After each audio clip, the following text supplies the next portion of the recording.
पढ़ेंगे? Sentence. Sentence क्या होता है इसके बारे में जानते हैं कि आखिर सेंटेंस किस चीज को कहते हैं, किसको सेंटेंस कहते हैं। तो सेंटेंस के कई परिभाषाएं होती हैं। इसमें एक परिभाषा यह होती है कि a sentence is a group of word, यानी सेंटेंस क्या होता है, शब्दों का समूह होता है। समूह यानी समूह उस चीज को कहते हैं जिसमें कई मतलब समूह लोगों का समूह होता है, जिसमें कई लोग रहते हैं, एक लोग नहीं, एक लोगों को समूह नहीं कहते, कई लोग। ठीक उसी तरह से शब्दों का समूह होता है, एक शब्द नहीं कई शब्द हो सकते हैं, यानी एक सेंटेंस में कई शब्द होते हैं, यानी शब्दों का वह समूह जो निश्चित ढंग से क्रमबद्ध हो और पूर्ण अर्थ दे, एक अर्थ दे। ऐसे ही शब्दों के समूह को क्या कहते हैं, सेंटेंस कहते हैं। क्या कहते हैं, सेंटेंस। यानी a sentence is a group of word which makes complete sense. यानी सेंटेंस क्या होता है, एक शब्दों का समूह होता है जो एक पूर्ण अर्थ देता है, उसे क्या कहते हैं, सेंटेंस कहते हैं। जैसे यहाँ पे लिखा है Ramu is going to market, Ramu is going to market. तो इस सेंटेंस ये सेंटेंस है, वाक्य है। जैसे इसमें रामू एक अलग शब्द है, इज अलग शब्द है, गोइंग अलग शब्द है, टू अलग शब्द है, मार्केट अलग शब्द है। तो Ramu is going to market यानी रामू बाजार जा रहा है। इसको पढ़ने से एक अर्थ में रामू बाजार जा रहा है, इससे क्या हो रहा है, एक अर्थ प्राप्त हो रहा है ना, यानी कि एक अर्थ की प्राप्ति हो रही है, यानी एक अर्थ मिल रहा है कि रामू बाजार जा रहा है। तो यह क्या है, एक सेंटेंस है, यानी इसको कहेंगे सेंटेंस। और इसमें देखिए कई शब्द हैं, शब्द है कि नहीं, यानी शब्दों के रूप में यह 1 2 3 4 5 शब्द हैं।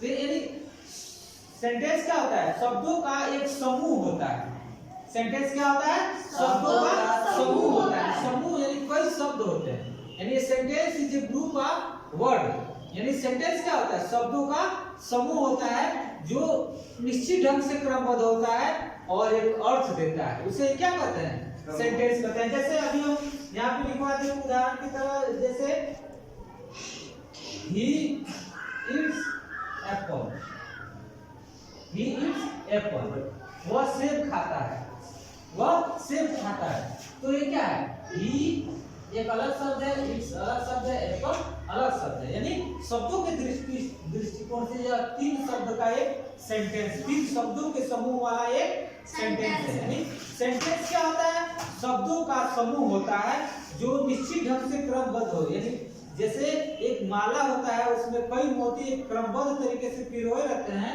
उसी तरीके से ये सेंटेंस में शब्द उसी तरह से पिरोए रहते हैं कि क्या हो, एक अर्थ की प्राप्ति हो। ऐसे ही शब्दों के समूह को क्या कहते हैं, सेंटेंस कहते हैं। जैसे मान लीजिए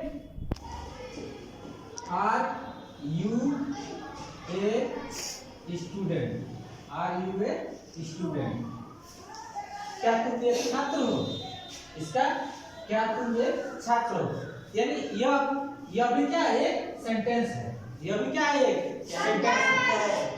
लेकिन अभी हम यहाँ सेंटेंस पढ़ रहे हैं कि सेंटेंस क्या होता है, शब्दों का समूह होता है। सेंटेंस क्या होता है, शब्दों का समूह होता है। लेकिन एक ऐसा सेंटेंस होता है सेंटेंस जो एक शब्द का भी हो सकता है। गो माने जाना, और जाना भी एक सेंटेंस है। किस तरह का सेंटेंस है, तो ये इंपरेटिव सेंटेंस है, ठीक है। केवल इंपरेटिव सेंटेंस को छोड़ के सेंटेंस में एक से अधिक शब्द होते हैं, हर एक सेंटेंस में एक से अधिक क्या होते हैं, शब्द होते हैं। तो शब्दों का समूह होता है सेंटेंस। क्या होता है, शब्दों का समूह होता है। जैसे अगर इस तरह से लिख दिया जाए, जैसे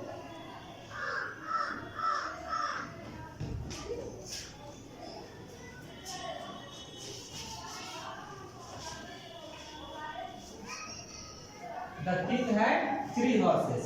राजा के पास 3 घोड़े थे। The king had 3 horses. राजा के पास 3 घोड़े थे। तो यह क्या है, एक सेंटेंस है, यानी इसको पढ़ रहे हैं तो एक अर्थ की प्राप्ति हो रही है ना।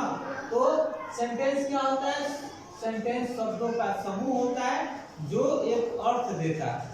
समझ में आया सभी को सेंटेंस